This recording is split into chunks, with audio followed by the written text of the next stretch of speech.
When I talk to my guys about who is a candidate for a penile implant, the first thing that comes to mind is that they have to fail the medications, the Viagra, Cialis, and or generic sildenafil, tadalafil.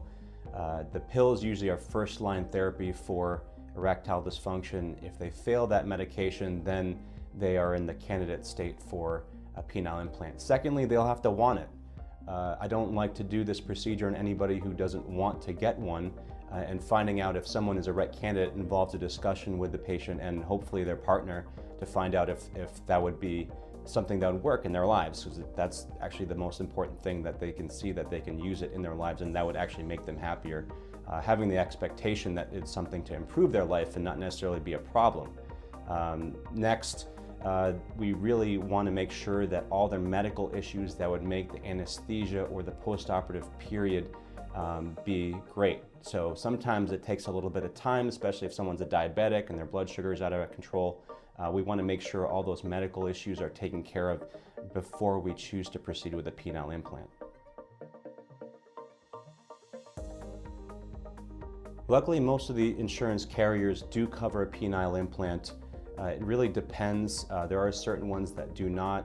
Luckily, at our clinic, since we deal with this condition a lot and we have a lot of men undergoing the procedure, we have a support staff that's dedicated to helping you find out if you do have insurance coverage. And if you don't have insurance coverage, there are other ways to get the penile implant covered. So we have a great system in place to make it easy for you, that if you are interested in getting a penile implant, we're there to help and make the process as easy as pie. There are two types of penile implants available. There is a malleable implant and an inflatable penile implant.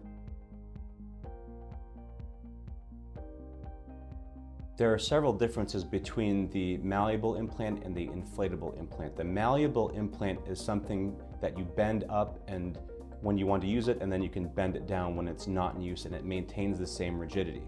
An inflatable prosthesis, which is implanted most of the time, you can inflate to the most maximal rigidity your penis can allow. And then when you're done with it, you can deflate it and it will go back to a flaccid state.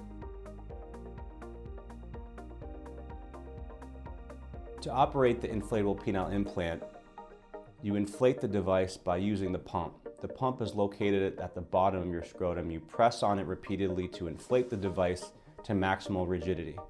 And once you're done with having sex, you can hit the deflate valve and then you squeeze the penis and all the fluid will release and you'll go back to a flaccid state. The great part about the inflatable implant is that it doesn't change anything besides the hydraulics of the erection.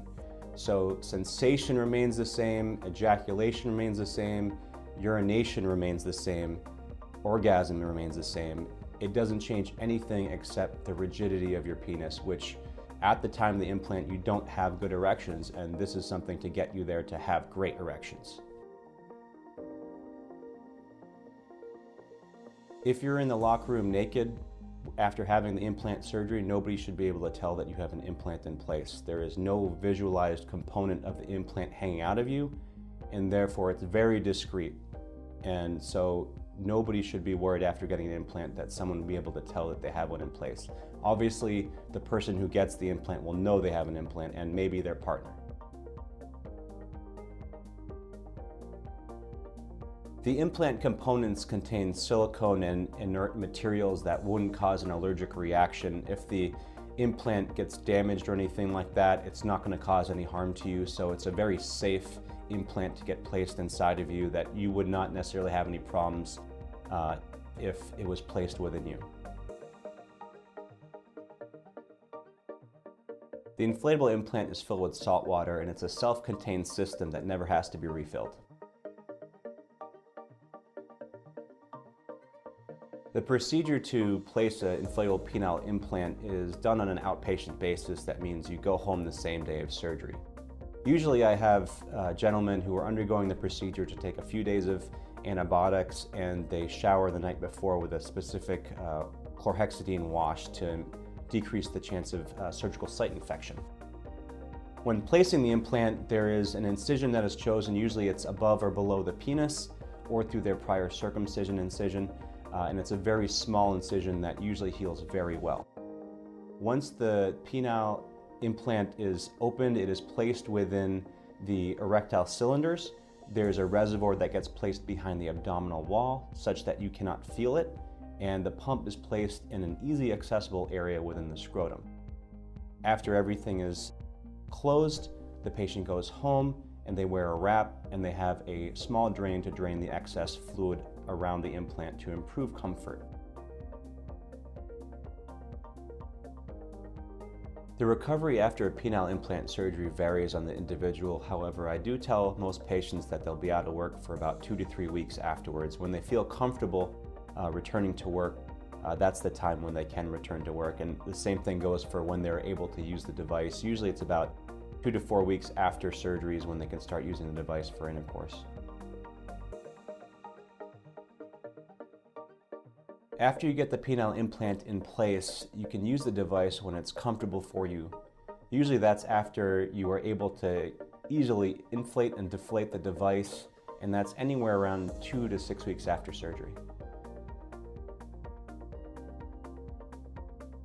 Penile implants generally last for an average of 10 to 15 years. That's on average, and some last longer and some last shorter. Another question is, what happens when the penile implant breaks? Well, it's filled with salt water and it can leak salt water when it breaks. And it's good to know that if it does leak salt water, it won't do anything to harm you. Satisfaction rates vary for all the different types of treatments for erectile dysfunction. However, penile implant surgery has the highest rates of satisfaction, upwards of 95%, both for the patient getting the procedure done and their partner, because it offers them a chance not to have to worry about whether they can have intercourse that night or even whenever they want. It returns spontaneity to the relationship, and that's why it's so effective and why satisfaction rates are so high for the couple. There are several potential risks of undergoing a penile implant procedure. One of the main risks is infection. One of the great things about the Coloplast Titan device is that it has a coating called BioFlex that uptakes antibiotic to decrease the rate of surgical infections.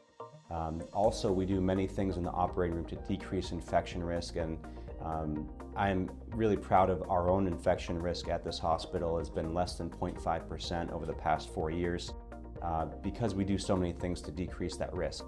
There are other potential risks of damage to the urethra, damage to bladder, damage to bowel. Those are very, very rare risks and are often identified in procedures that involve other factors such as Peyronie's disease or redo surgery. There is also a potential for urinary retention. There's a potential for the device components to move out of place. All those things can potentially happen, however, the risks are generally low. And I will go through a full discussion about these potential risks prior to anybody getting the penile implant procedure done.